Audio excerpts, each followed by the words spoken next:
வாழ்க வளமுடன். தருமபுரியிலிருந்து fashion Taylor Jagan. இன்னைக்கு வீடியோவில் வந்து என்ன பார்க்க போகிறோன்னு பார்த்தீங்கன்னா, பிகினர்ஸுக்கான ஒரு தையல் குறிப்பு வீடியோ தான் நம்ம வந்து பார்க்க போகிறோம்.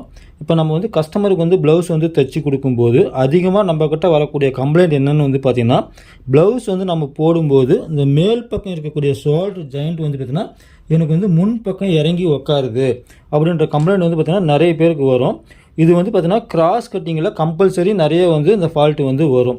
இப்போ இந்த மாதிரி ஜாயிண்ட் வந்து முன்னாடி இறங்காமல் எப்படி வந்து ப்ளவுஸ் கட் பண்ணி தைக்கணும் அப்படின்ற தையல் குறிப்பு தான் நான் வந்து பார்த்திங்கன்னா இன்றைக்கி வீடியோ நம்ம வந்து பார்க்க போகிறோம். அதுக்காக வந்து பார்த்திங்கன்னா ப்ளவுஸ் வந்து நான் வந்து கட் பண்ணி ஷோல்டர் ஜாயின் பண்ணுற ஸ்டேஜில் வந்து வச்சுருக்கிறேன். அதை வந்து நான் இப்போ வந்து காட்டுறேன். அதுக்கு முன்னே வந்து பார்த்தீங்கன்னா இப்போ இந்த அளவு ப்ளவுஸை நம்ம வந்து பார்க்கலாம். இப்போ இந்த அளவு ப்ளவுஸில் வந்து பாருங்கள், கீழ்ப்பக்கம் ரெண்டும் சமமாக நான் வந்து வச்சுருக்கிறேன். இப்போ இதே வந்து பார்த்தீங்கன்னா ஷோல்டர் ஜாயிண்ட்டு பாருங்கள், மேல் பக்கம் இந்த இடத்துல நான் வந்து மார்க் பண்ணுறேன். இப்போ நான் வந்து எடுத்து காட்டுறேன். கிட்ட காட்டும்போது பார்த்தீங்கன்னா இந்த இடத்துல நமக்கு வந்து ஷோல்டர் ஜாயிண்ட்டு கிடையாது. இப்போ மார்க் பண்ணதால் ஷோல்டர் ஜாயிண்ட் கிடையாது. அதுக்கு கீழே இறங்கி தான் பார்த்தீங்கன்னா ஷோல்டர் ஜாயிண்ட் இருக்குது. அதாவது நம்ம ஒன்றா வைக்கும்போது ஷோல்டர் ஜாயிண்ட்டு இந்த அளவு ப்ளவுஸில் பேக் சைடு இருக்குது. பார்த்தீங்கன்னா தெரியும், பேக் சைடு தான் இறங்கி உக்காருது. ஏற்கனவே வந்து பார்த்திங்கன்னா பேக்கை விட ஃப்ரண்ட்டு மேல் பக்கம் கொஞ்சம் மேலே ஏற்றி வைங்க. அப்படி ஏற்றி வைக்கும்போது இந்த ஃபால்ட்டு வந்து வராதுன்னு ஏற்கனவே ஒரு வீடியோ வந்து நம்ம வந்து சொல்லியிருந்தோம். அந்த வீடியோவை பார்த்துட்டு நிறைய பேர் கேட்ட கொஸ்டின் என்னன்னு பார்த்தீங்கன்னா, சார் கழுத்து இறக்கம் அதிகமாகாதா, ஃப்ரண்ட் கப்சைஸ்னுடைய இறக்கம் அதிகமாகாதா, கழுத்து வந்து லூஸு வராதா, அது எப்படி சார் சரியாக வரும், நம்ம கை ஜாயின் பண்ணும்போது சென்டர் ஜாயிண்ட் வந்து கரெக்டாக வருமா அப்படின்ற கேள்விலாம் வந்து கேட்டிருந்தாங்க. இப்போ இந்த ப்ளவுஸ்லேயே நான் வந்து காட்டுறேன் பாருங்கள். அதாவது ஃப்ரண்ட்டு வந்து நம்ம ஷோல்டர் ஜாயிண்ட்டு பேக்கில் போகுது. ஆனால் கை ரவுண்டு வந்து நான் வந்து செக் பண்ணி காட்டுறேன் பாருங்கள் கரெக்டாக ஜாயிண்ட்டில் வந்து பிடிச்சிருக்கிறேன். இப்போ வந்து கரெக்டாக நம்ம வந்து இப்படி சென்ட்ரு பார்க்கும்போது கரெக்டாக இந்த ஜாயிண்ட்டில் தான் கையோட சென்ட்ரு கரெக்டாக வந்து ஜாயிண்ட் ஆகுது.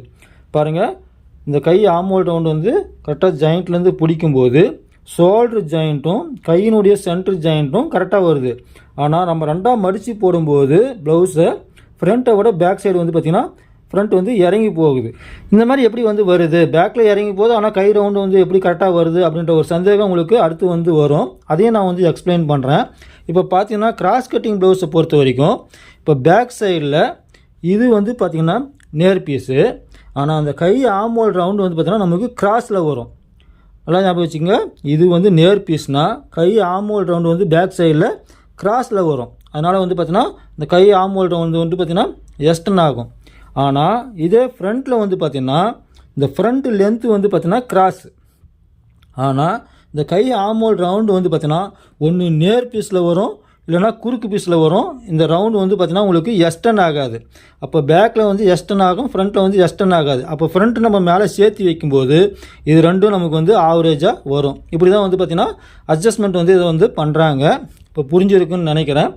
ரொம்பலாம் ஏற்றி வைக்கக்கூடாது, சும்மா ஒரு 1/2 இன்ச்சு மேல் பக்கம் ஏற்றி வைக்கணும். இப்போ பார்த்தீங்கன்னா ஃப்ரண்ட்டு கொஞ்சம் நம்ம மேலே ஏற்றி வச்சா கையினுடைய ஜாயிண்ட்டும் ஷோல்டர் ஜாயிண்ட்டும் கரெக்டாக வரும் அப்படின்றத நம்ம வந்து பார்த்தோம். அதே மாதிரி முன்பக்கத்தினுடைய கழுத்து இறக்கம் அது எஸ்டன் ஆகுமா குறையுமா, கழுத்து வந்து லூஸ் வருமா வராதா அப்படின்றதெல்லாம் நம்ம வந்து இப்போ பார்க்கலாம். இப்போ பார்த்தீங்கன்னா இந்த ப்ளவுஸ் வந்து நான் வந்து தைச்சிட்டே இருக்கேன். இதே அளவுக்கு தான் நான் வந்து இந்த ப்ளவுஸும் வந்து கட் பண்ணி தைக்கிறேன். இதுதான் வந்து பார்த்திங்கன்னா அளவு ப்ளவுஸு. இப்போ முதல்ல வந்து ப்ளவுஸினுடைய உயரத்தை நம்ம வந்து செக் பண்ணிக்கலாம். பார்த்தீங்கன்னா தெரியும், கீழ்ப்பக்கம் மடித்து நான் வந்து தையல் போட்டுட்டேன். செக் பண்ணி காட்டுறேன்.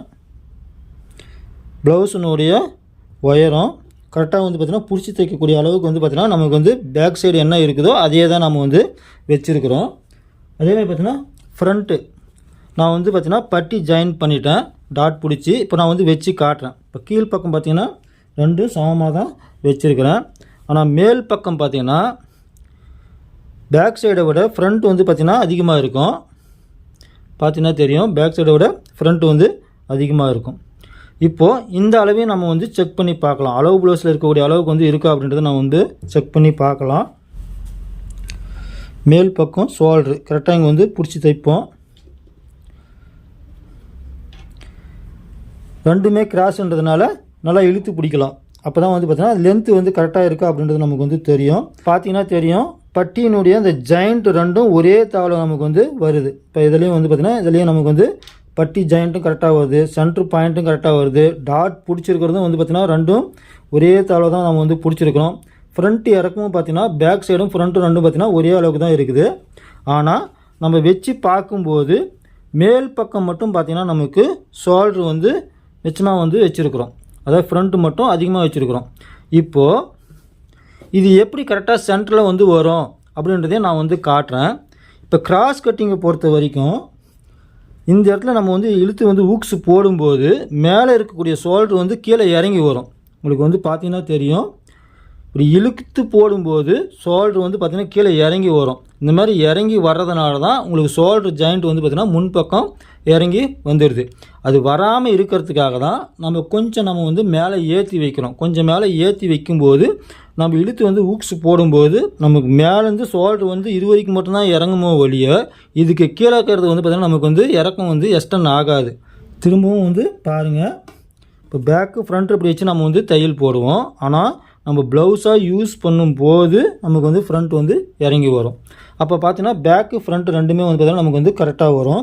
அதே பார்த்தீங்கன்னா இந்த கை ஆமோல் ரவுண்டு பாருங்கள், மிச்சமாக வச்சாலும் பாருங்கள் பேக்கு ஃப்ரண்ட் ரெண்டுமே வந்து பார்த்தீங்கன்னா கரெக்டாக தான் வரும். ஷோல்டர் மேலே ஏற்றி வச்சாலும் கை ஆமோல் ரவுண்டு வந்து பார்த்தீங்கன்னா பேக் சைடும் ஃப்ரண்ட்டும் ரெண்டும் ஒரே அளவுக்கு தான் வரும் டாட் பிடிச்ச பிறகு.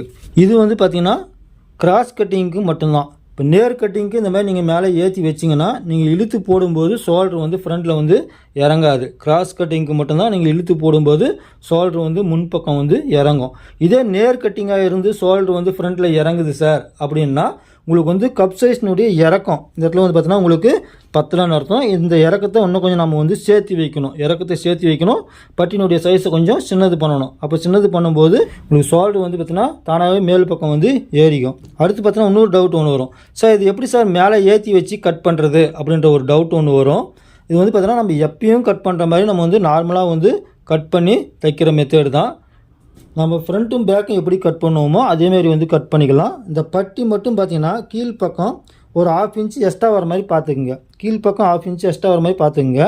அப்போது இதை கொஞ்சம் நம்ம இப்படி மேலே ஏற்றி வைக்கும்போது தானாகவே நமக்கு வந்து பார்த்திங்கன்னா மேல் பக்கம் ஷோல்டர் வந்து ஏறிக்கும். அதாவது பேக் சைடினுடைய உயரத்தை விட ஃப்ரண்ட்டு வந்து பார்த்திங்கன்னா ஒரு 1/2 இன்ச்சு வந்து பட்டி எக்ஸ்ட்ரான்னு வர்ற மாதிரி நம்ம வந்து தைச்சிட்டாவே போதும். நம்ம இப்படி மேலே ஏற்றி வைக்கும்போது ஷோல்டர் ஆட்டோமேட்டிக்காக மேலே ஏறிக்கும். இந்த இடத்துல பார்த்திங்கன்னா அந்த கை ஆமோல் சைடு மட்டும் பார்த்திங்கன்னா இந்த 1/2 இன்ச்சு வந்து ஃப்ரண்ட்டில் வந்து கட் பண்ணுற மாதிரி வரும். நான் ஏற்கனவே சொல்லியிருக்கிறேன், கை ஆமோல் சைஸ் வந்து பார்த்திங்கன்னா அளவு ப்ளவுஸ் இருக்கிறத விட கம்மியாக கட் பண்ணணும். இந்த மாதிரிலாம் நம்ம ஆல்ட்ரு பண்ணுறதுக்காக அந்த 1/2 இன்ச்சு வந்து கம்மியாக வந்து கட் பண்ணணும். இப்போ நம்ம வந்து மேல் பக்கம் ஏற்றிட்டு இப்போ நம்ம வந்து கட் பண்ணும்போது இந்த கை ஆமோல் ரவுண்டு நமக்கு வந்து கரெக்டாக வரும். இப்போ பார்த்தீங்கன்னா இந்த வீடியோவில் சொன்ன மாதிரி நீங்கள் வந்து பார்த்தீங்கன்னா ஃப்ரண்ட்டு மேல் பக்கம் கொஞ்சம் எக்ஸ்ட்ரா வச்சு ஒரு ப்ளவுஸ் ஒன்று தச்சு கொடுக்குறீங்க. தச்சு கொடுத்த பிறகும் ஷோல்டர் ஜாயிண்ட் வந்து முன்பக்கம் இறங்குது அப்படின்ற ஃபால்ட்டு வந்தால் அடுத்து வந்து என்ன செய்யணும் அப்படின்றதையும் நம்ம வந்து பார்க்கலாம்.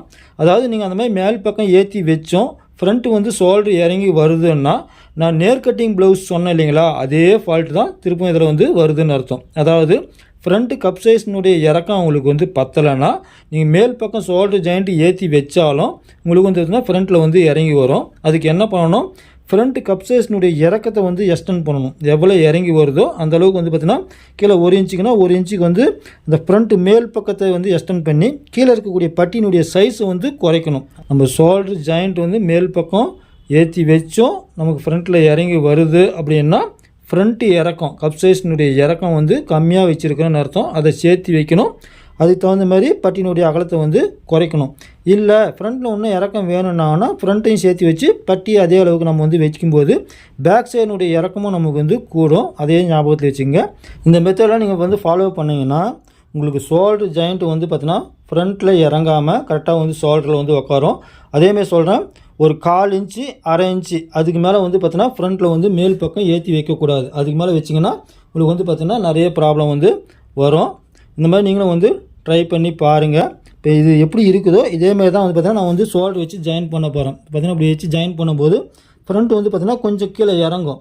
ஆனால் சைடு ஜாயின் பண்ணும்போது அப்படியே கொஞ்சம் மேலே தூக்கி வச்சுட்டு ஷோல்டர் ஜாயிண்ட்டை பேக்கில் தள்ளி விட்டு நம்ம வந்து சைடு வந்து ஜாயின் பண்ணிவிட்டு இந்த எக்ஸ்ட்ரா இருக்கக்கூடிய பீஸை வந்து ஃப்ரண்ட்டில் மட்டும் நம்ம வந்து கட் பண்ணி எடுத்தோங்கன்னா ஷோல்டர் ஜாயிண்ட்டும் பேக் சைடு வந்து போயிடும்.